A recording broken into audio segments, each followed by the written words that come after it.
Vikramshila IAS coaching institute 14 बीघा ऋषिकेश। भारतीय इतिहास कर रहे थे हम।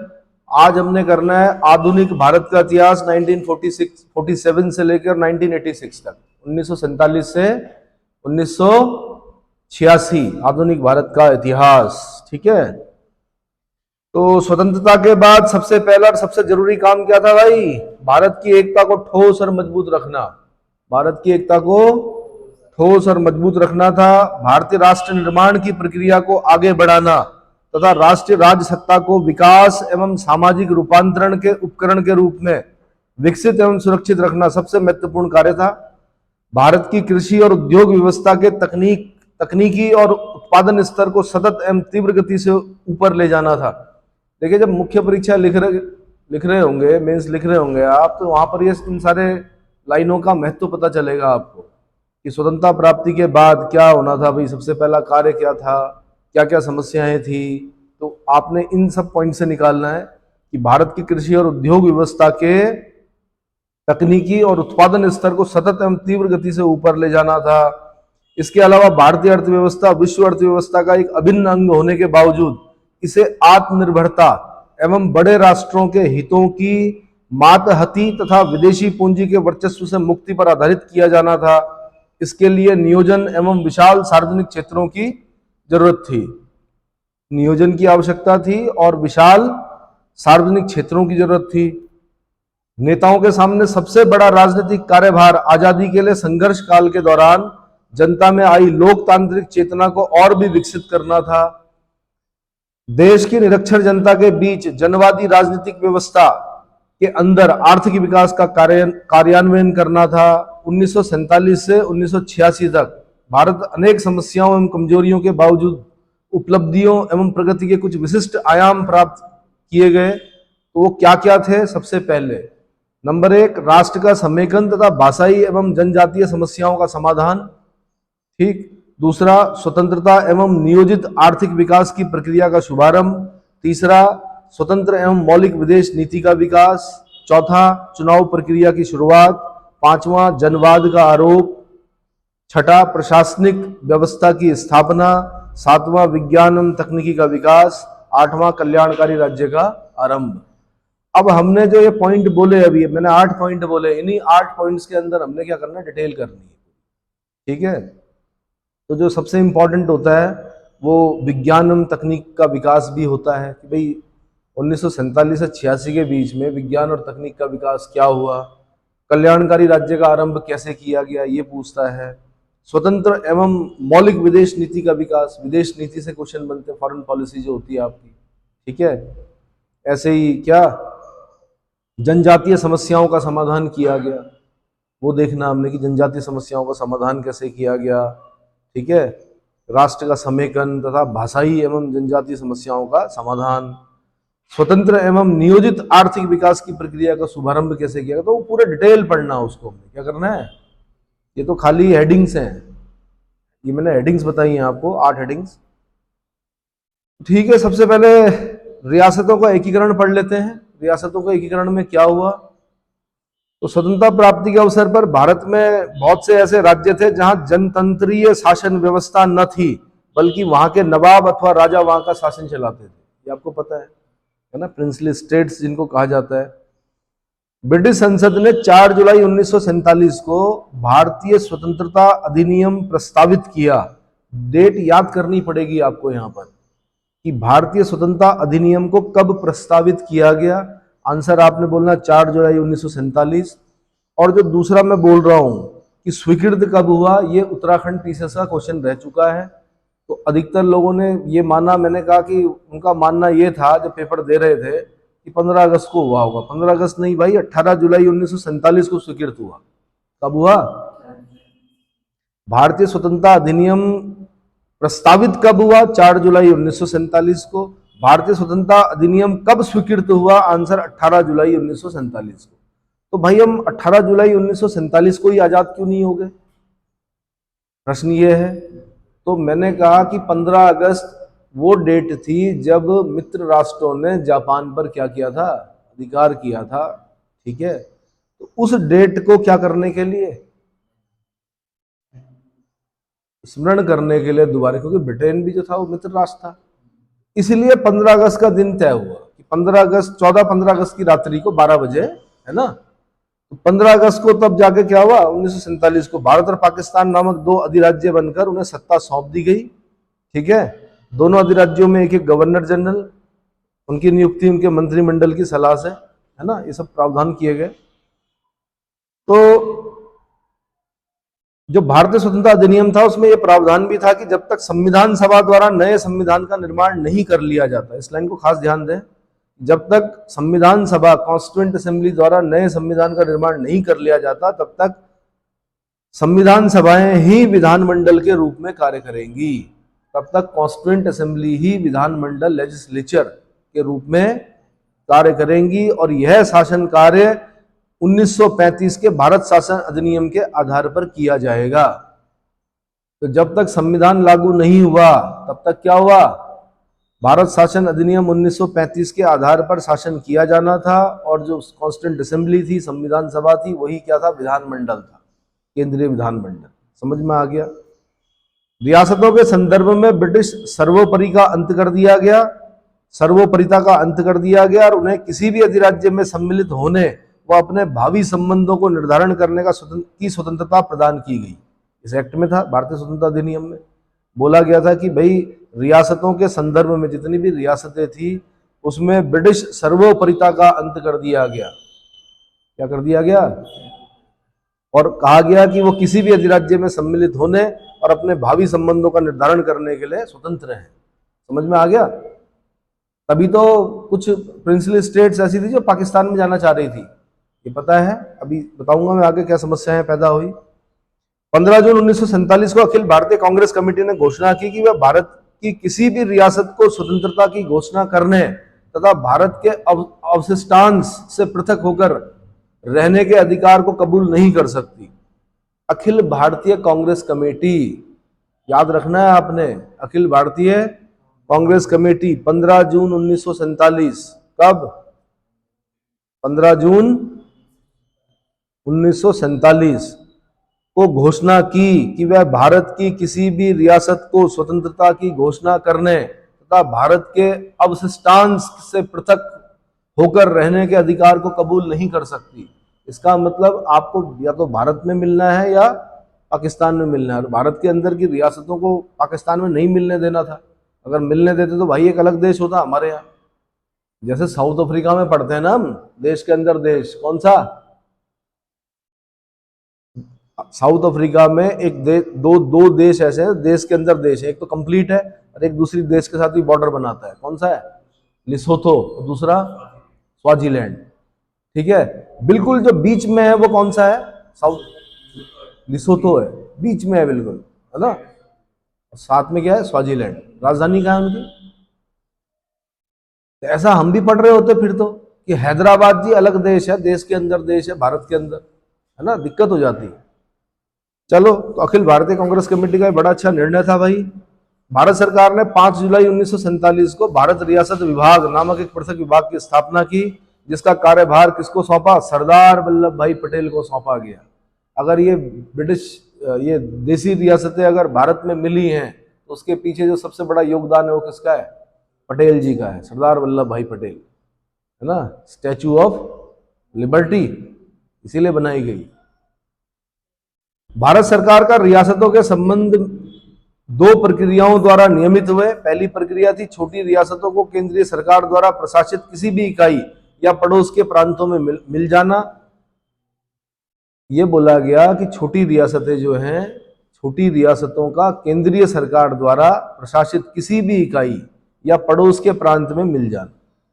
भाई जैसे टीरी रियासत थी, छोटी रियासत थी, किसमें मिले हम, उत्तर प्रदेश में मिले उस जमाने में, यानी संयुक्त प्रांत में मिले ना, मिले बाद में भले ही 15 अगस्त 1947 से बहुत समय बाद मिले, लेकिन मैंने कहा मिले प्रांतों में, नीति यही थी।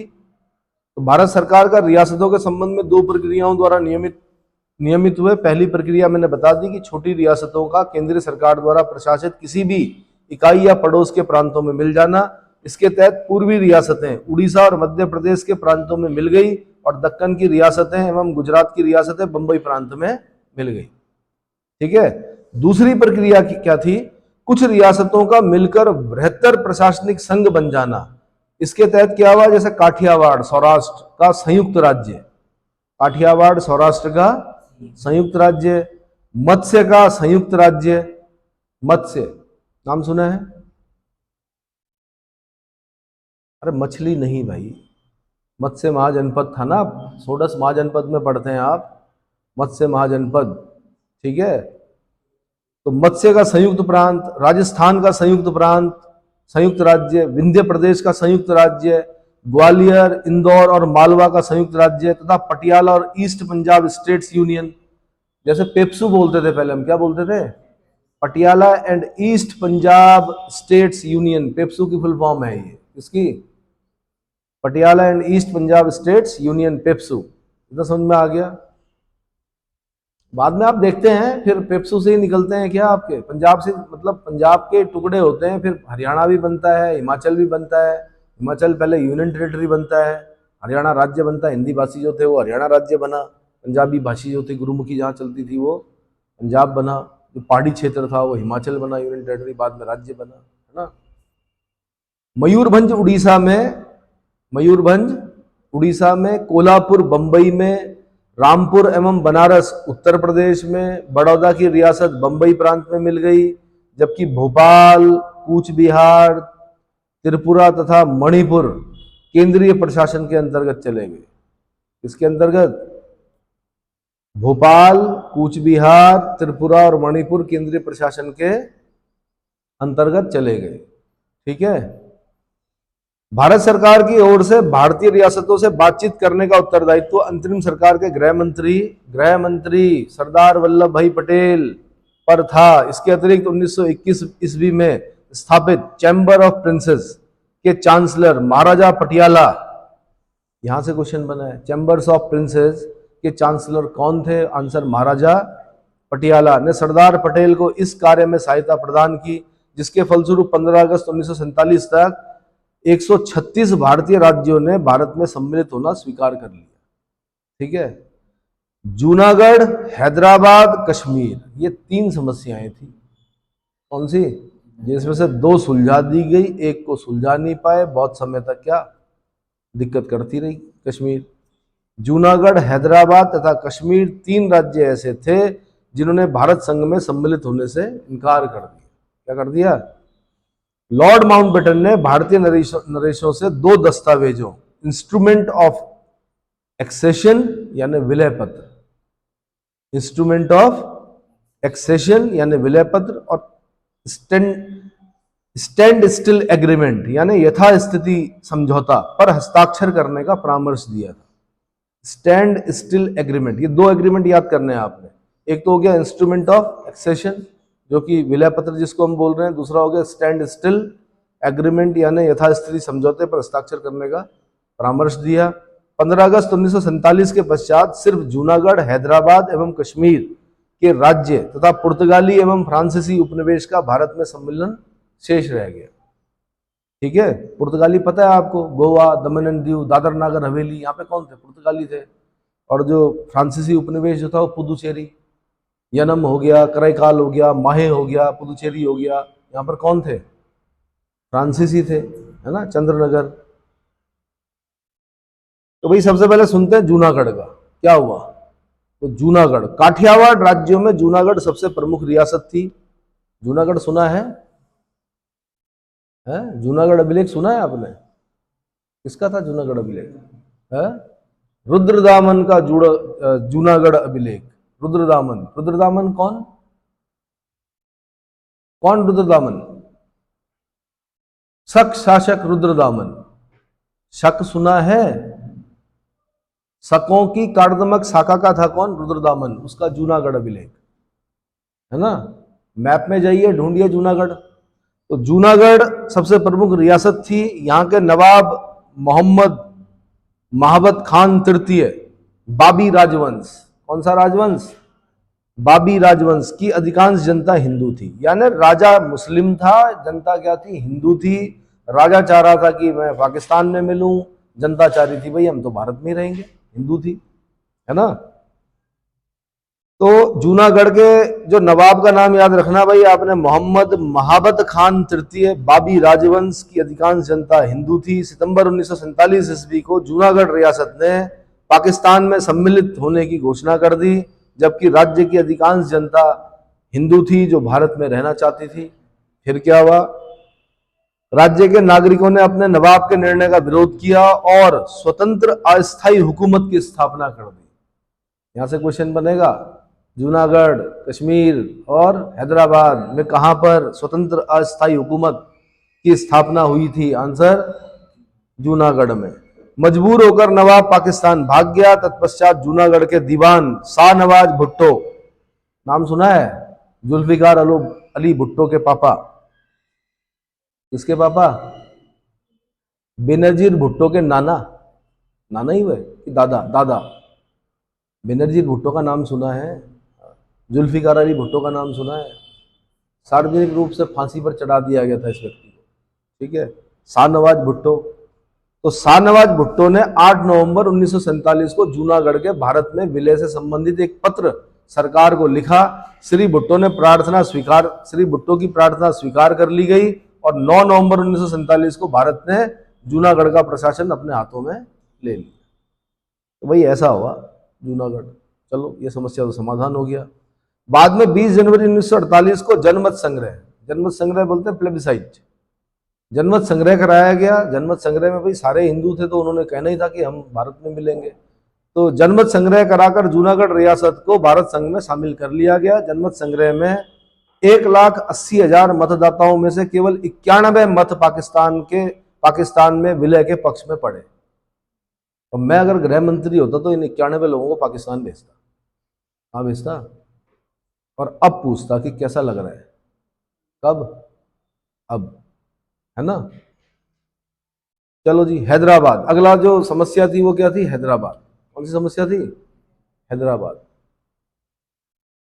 आप हंस रहे हो, मुझे नहीं बनना भाई गृह मंत्री, शिक्षक ठीक हूं मैं बोल रहा हूं, इफ लगा रहा हूं, है ना। हैदराबाद रियासत की एक विशेष स्थिति थी। यह भारत की सबसे बड़ी रियासत थी। भारत की सबसे बड़ी रियासत कौन सी थी? आंसर हैदराबाद रियासत थी। इसका शासक मुसलमान था, उस्मानी अली खान आसफ जहां सेवेंथ, है ना। वैसे भी हैदराबाद के स्वतंत्र राज्य का संस्थापक कौन था? हाँ, निजामुल मुल्क चिंकलिज खां आसफ जहां, वही आसफ जहां के आसफ जाही उसमें चल रहे हैं ना ये। आसफ जहां सेवेंथ, उस्मानी अली खान आसफ जहां सेवेंथ, ठीक है। जबकि राज्य की अधिकांश जनता क्या थी? हिंदू थी। यहाँ पे भी हिंदू थी। प्रारंभ में पाकिस्तान ने हैदराबाद को इस भ्रम में रखा कि वह मुसीबत के समय उसका साथ देगा। फलतः निजाम एक स्वतंत्र राज्य स्थापित किए जाने का सपना संजोए बैठा था। उसका उद्देश्य दक्षिण भारत में मुस्लिम वर्चस्व स्थापित करना था। क्या था? मुस्लिम वर्चस्व स्थापित करना था।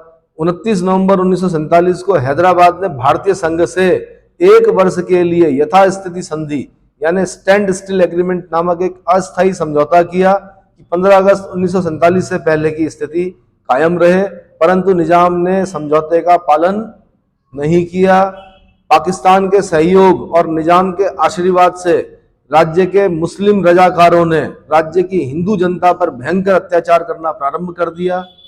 रजाकार बोलते हैं, रजाकारों ने क्या राज्य की हिंदू जनता पर भयंकर अत्याचार करना प्रारंभ कर दिया। मारकाट, लूटमार, हत्याओं के माध्यम से इस क्षेत्र में भयावह स्थिति उत्पन्न कर दी गई। क्या कर दी गई? भयावह स्थिति उत्पन्न कर दी गई। मजलिस इत्तेहाद उल मुसलमीन के अध्यक्ष एवं रजाकारों के नेता कासिम रिजवी ने कहा था कि वह एक दिन संपूर्ण भारत को विजय करके दिल्ली के लाल किले पर निजाम का आसफजाही झंडा फहराएंगे।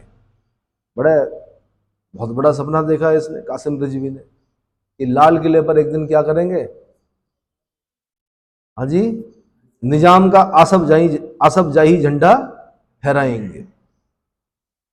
फलस्वरूप भारत सरकार ने सैनिक कार्यवाही आवश्यक समझी और 13 सितंबर 1948 को भारतीय सैनिक हैदराबाद रियासत में घुस पड़े। निजाम ने सुरक्षा परिषद से गुहार लगाई, यूएन सिक्योरिटी काउंसिल में गुहार लगाई। कहां पर? संयुक्त राष्ट्र की सुरक्षा परिषद में गुहार लगाई।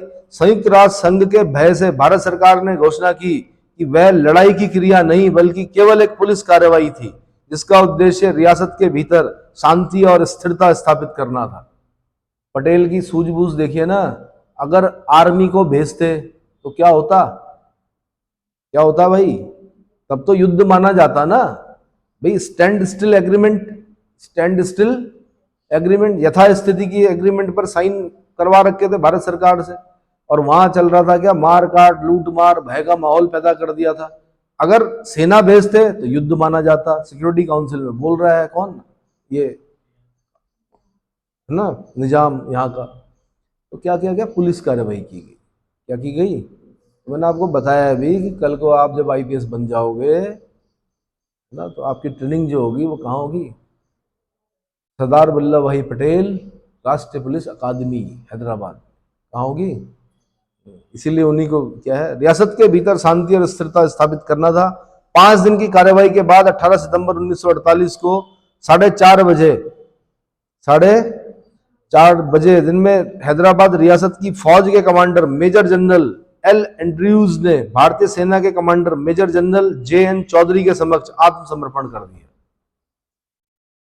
मेजर जनरल एल एंड्रयूज ने भारतीय सेना के commander major general JN Chaudhary के समक्ष आत्मसमर्पण कर दिया। हैदराबाद के मामले को मेजर जनरल JN चौधरी के नियंत्रण में रख दिया गया और वहां का सैनिक गवर्नर नियुक्त कर दिया गया। कासिम रिजवी को गिरफ्तार कर लिया गया तथा रजाकारों का संगठन तोड़ दिया गया। लायक अली मंत्रिमंडल ने इस्तीफा दे दिया। क्या कर दिया, इस्तीफा दे दिया। 22 सितंबर 1948 को निजाम ने समुद्री तार भेजकर सुरक्षा परिषद से हैदराबाद का मामला उठा लिया। इस प्रकार हैदराबाद को भारतीय संघ में मिला लिया गया। भारत सरकार ने इस गुप्त सैनिक कार्रवाई का नाम रखा था ऑपरेशन पोलो। क्या रखा था, ऑपरेशन पोलो। समझ में आ गया, क्वेश्चन बना है कई बार ऑपरेशन पोलो से। हैदराबाद में कौन सा ऑपरेशन चलाया गया भाई, ऑपरेशन पोलो। एक तो ये पूछता है, एक गोवा वाला पूछता है। 26 जुलाई 1950 को स्वतंत्र भारत के संविधान में हैदराबाद को भाग ख के अंतर्गत राज्य की स्थिति प्रदान की गई और निजाम को उसका राज प्रमुख बना दिया गया। किसको, निजाम को उसका राज प्रमुख बना दिया गया। 1956 को राज्य पुनर्गठन अधिनियम के तहत राज प्रमुख का पद समाप्त कर दिया गया तथा हैदराबाद को भाषा के आधार पर 3 भागों में विभाजित कर दिया गया। मराठा भाग मराठवाड़ा को बंबई में, कन्नड़ भाग को मैसूर में और तेलुगु भाग तेलंगाना को आंध्र प्रदेश में मिला दिया गया। इसमें मिला दिया गया, तो 3 भाग याद रखने आपने। मराठा भाग मराठवाड़ा, इसको बंबई में मिला दिया गया। कन्नड़ भाग को मैसूर में मिला दिया गया और तेलुगु भाग यानी तेलंगाना वाला जो क्षेत्र है उसको आंध्र प्रदेश में मिला दिया गया। क्लियर हो गया। इस प्रकार हैदराबाद की समस्या का भी समाधान हो गया। यानी ये मामला भी सिक्योरिटी काउंसिल में गया था, UN सिक्योरिटी काउंसिल। वहां पर अब है जी कश्मीर का मामला। किसका, कश्मीर की समस्या शेष 2 रियासतों से अलग थी। यहाँ की जनसंख्या का बहुसंख्यक भाग मुस्लिम धर्मी था, परंतु यहाँ का आनुवंशिक शासक एक हिंदू राजा था। कौन था, हिंदू राजा था। 84471 वर्ग मील क्षेत्र में विस्तृत कश्मीर रियासत, जिसकी जनसंख्या 1941 की जनगणना के अनुसार कितनी थी भाई, 40,21,615 थी।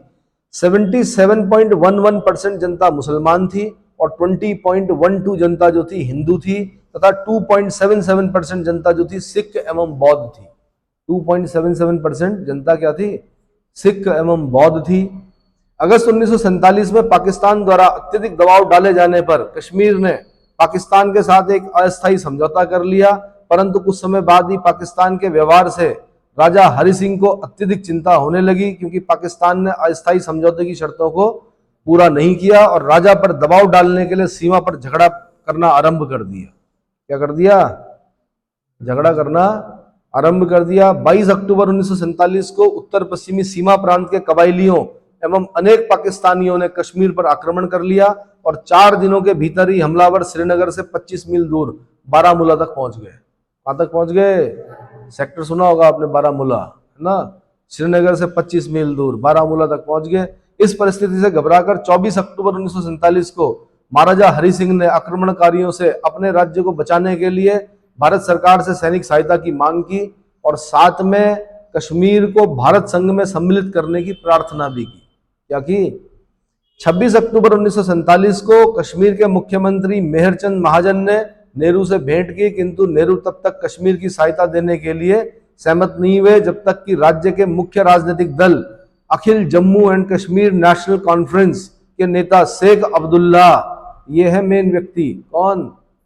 शेख अब्दुल्ला ने नेहरू को यह आश्वासन नहीं दे दिया कि राज्य में संवैधानिक शासन की शर्त पर वह और उनका दल कश्मीर को भारत के साथ सम्मिलित किए जाने के पक्ष में है, क्योंकि मंत्री जो था वो मुस्लिम था, शेख अब्दुल्ला।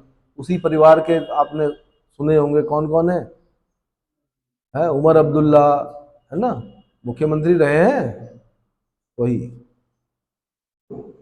तो जब शेख अब्दुल्ला ने बोल दिया कि ठीक है भाई, संवैधानिक शासन की शर्त पर वह और उनका दल कश्मीर को भारत के साथ सम्मिलित किए जाने के पक्ष में, तब नेहरू ने क्या किया? पंडित नेहरू ने सहायता दी कश्मीर को। अंततः 26 अक्टूबर 1947 को इस प्रस्ताव को स्वीकार करके भारत सरकार ने 27 अक्टूबर को भारतीय सेना को कश्मीर भेज दिया और युद्ध की समाप्ति पर जनमत संग्रह की शर्त के साथ कश्मीर को भारत का अंग मान लिया गया। जनमत संग्रह की शर्त के साथ कश्मीर को भारत का अंग मान लिया गया, ये गड़बड़ कर दिया प्लेबिसाइट वाला। क्या? चलो उसी का क्या करते हैं, कार्ड खेला जाता है। अंततः 26 अक्टूबर 1947 ये बता दिया मैंने। इस प्रकार 31 अक्टूबर 1947 को एक अस्थायी संकटकालीन शासन का निर्माण किया गया और शेख अब्दुल्ला को इसका प्रधान नियुक्त किया गया। इसको शेख अब्दुल्ला को इसका प्रधान नियुक्त किया गया। 1 जनवरी 1948 को भारत सरकार ने सुरक्षा परिषद से यह शिकायत की कि पाकिस्तान से सहायता प्राप्त करके कबायलियों ने भारत संघ के एक अंग कश्मीर पर आक्रमण कर दिया है, जिससे अंतर्राष्ट्रीय शांति और सुरक्षा को खतरा उत्पन्न हो गया है। दूसरी तरफ पाकिस्तान ने भी भारत पर आरोप लगाया कि कश्मीर का भारत में विलय अवैधानिक है। क्या है? अवैधानिक है। अतः सुरक्षा परिषद ने अगस्त 1948 को इस समस्या के समाधान के लिए 5 राष्ट्रों यानी चेकोस्लोवाकिया, उस समय चेक रिपब्लिक और स्लोवाक रिपब्लिक अलग अलग नहीं थे, एक ही देश हुआ करता था, चेकोस्लोवाकिया, ठीक है, अर्जेंटीना, अमेरिका, कोलंबिया और बेल्जियम के सदस्य नियुक्त कर स्थिति का अवलोकन करके समझौता कराने के उद्देश्य से संयुक्त राष्ट्र आयोग की नियुक्ति की। इस कमीशन ने 13 अगस्त 1948 को भारत एवं पाकिस्तान के बीच गोलाबारी बंद करने की संधि का सुझाव रखा, जिसे यद्यपि भारतीय संघ मान गया, किंतु पाकिस्तान ने गोलाबारी जारी रखी। इस मुद्दे को लेकर दोनों पक्ष एक लंबी वार्ता के बाद 1 जनवरी 1949 को युद्ध विराम के लिए इस शर्त पर सहमत हो गए कि कश्मीर के विलय का अंतिम फैसला जनमत संग्रह के माध्यम से किया जाएगा, प्लेबिसाइट। फलस्वरूप जनमत संग्रह की शर्तों को पूरा करने के लिए एक अमेरिकी एडमिरल चेस्टर निमित्ज, इसका नाम याद रखना आपने, किसका? एडमिरल चेस्टर निमित्ज को संयुक्त राष्ट्र का प्रशासक नियुक्त किया गया, किंतु अपने उद्देश्यों में असफल हो जाने के फलस्वरूप अपने पद से त्यागपत्र दे दिया। अप्रैल 1950 में सुरक्षा परिषद ने संयुक्त राष्ट्र आयोग की जगह सर ओवन डिक्सन को संयुक्त राष्ट्र प्रतिनिधि के रूप में नियुक्त किया, किंतु वे भी असफल रहे। कौन? ओवन डिक्सन, ये भी असफल रहा। इस पर सुरक्षा परिषद ने 30 अप्रैल 1951 को डॉक्टर फ्रैंक ग्राहम को स्वतंत्र प्रतिनिधि के रूप में नियुक्त किया, किंतु उनके प्रयत्न भी निष्फल साबित हुए। तो ये क्रम याद रखना आपने, एडमिरल चेस्टर निमित्ज, दूसरा हो गया कौन? ओवन डिक्सन, तीसरा हो गया फ्रैंक ग्राहम, ठीक है। राज्य में संविधान निर्माण हेतु 1951 में जम्मू कश्मीर संविधान सभा की बैठक शुरू हुई और फरवरी 1954 में राज्य का भारत संघ में विलय संविधान द्वारा पुष्टि कर दी गई। नवंबर 1950 में इस संविधान सभा ने राज्य के लिए पृथक संविधान ग्रहण किया, जिसमें जम्मू कश्मीर की स्थिति को भारतीय संघ की एक इकाई के रूप में विधिवत मान्यता मिल गई। क्लियर हुआ? ठीक है। 26 जनवरी 1957 को इस नए संविधान के लागू हो जाने के पश्चात संविधान सभा ने अपने को भंग कर लिया। 26 जुलाई 1957 को, अब ये थोड़ा याद करना है आपने, बख्शी गुलाम मोहम्मद को जम्मू एवं कश्मीर के प्रधानमंत्री यानी वजीर आजम के रूप में शपथ दिलाई गई। किसको? बख्शी गुलाम मोहम्मद को जम्मू कश्मीर के प्रधानमंत्री, वजीर आजम, प्रधानमंत्री को क्या बोलते थे? वजीर आजम के रूप में शपथ दिलाई गई तथा युवराज कर्ण सिंह को दूसरी अवधि के लिए निर्विरोध सदर ए रियासत राष्ट्रपति चुन लिया गया। क्या चुन लिया गया? सदर ए रियासत मतलब राष्ट्रपति, अलग संविधान। तभी तो बोला था, किसने बोला था?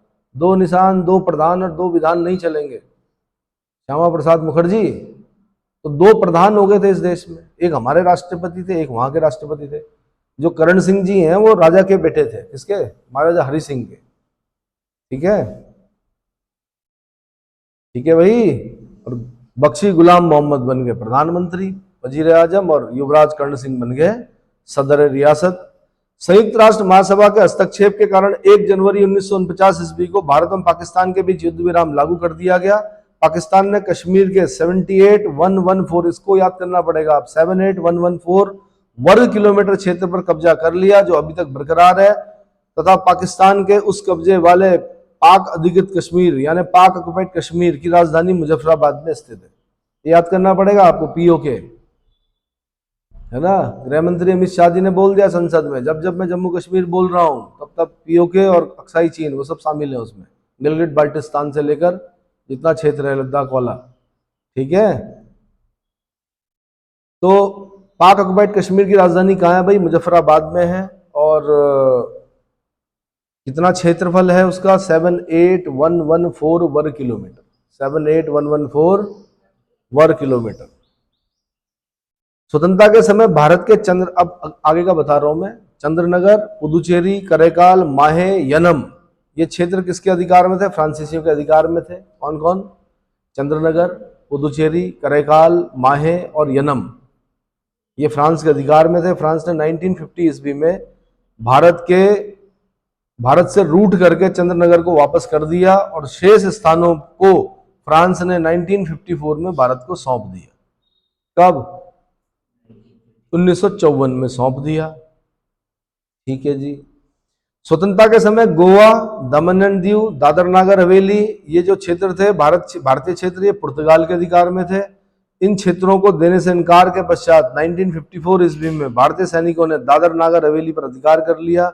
1961 में इन क्षेत्रों को कानूनी तौर पर भारत में सम्मिलित कर दिया गया। 17 सितंबर 1961 ईस्वी में गोवा संग्राम की उग्रता को देखते हुए भारत सरकार ने सैनिक कार्रवाई द्वारा गोवा, दमन एंड दीव पर अधिकार कर लिया। इस प्रकार पुर्तगालियों ने भारत में सबसे पहले यानी 1510 में आए थे गोवा में। कब आए थे? 1510 में बीजापुर से छीना था इन्होंने गोवा। और 1510 में कौन था? अल्बुकर्क। पुर्तगाली गवर्नर कौन था 1510 में? अल्बुकर्क था। और बीजापुर के किस आदिलशाही सुल्तान से छीना था इन्होंने?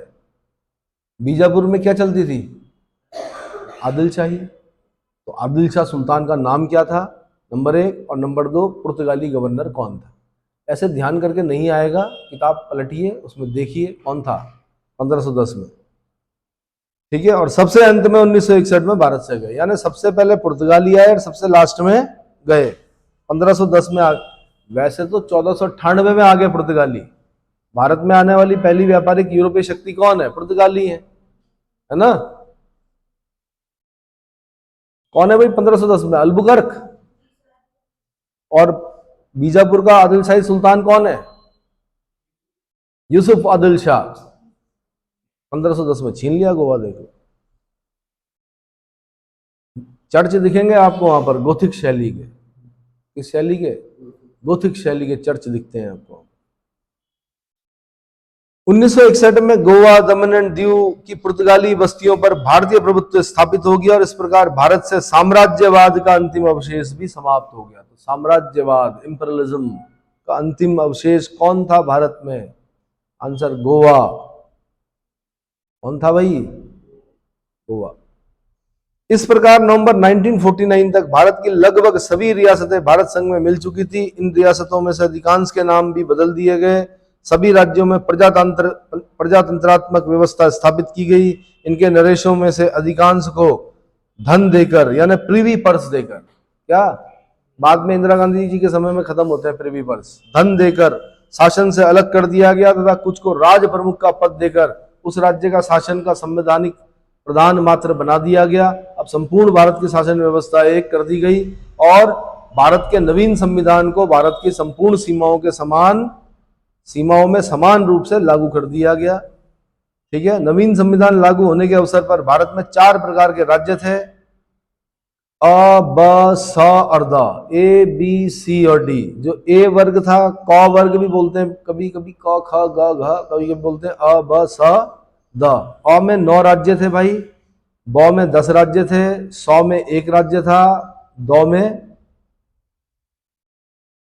9 राज्य थे, अ में 8 राज्य थे, ब में सॉरी 8 राज्य थे किसमें, ब में 10 राज्य थे स में और 1 राज्य था द में। एक राज्य का था अंडमान निकोबार। अंडमान निकोबार जो पहला अ वर्ग था ना, उसमें दरअसल ब्रिटिश भारत के प्रांत थे। कौन थे? ब्रिटिश भारत के प्रांतों को अ वर्ग में रखा गया, ए कैटेगरी में। ब में रखा गया जो प्रिंसली स्टेट्स थे, क्या थे? स में रखा गया कमिश्नरी जो क्षेत्र थे, और ड में रखा अ ब स द में रखा गया अंडमान निकोबार। ठीक है, अंडमान निकोबार वाला क्वेश्चन यूपीएससी बहुत पहले पूछ चुकी है। आपने ये भी देखना दिल्ली किस में था, अ में था, ब में था, स में था, द में, सी में था। संयुक्त प्रांत और मध्य प्रांत ये दोनों कहाँ थे? ठीक है भाई,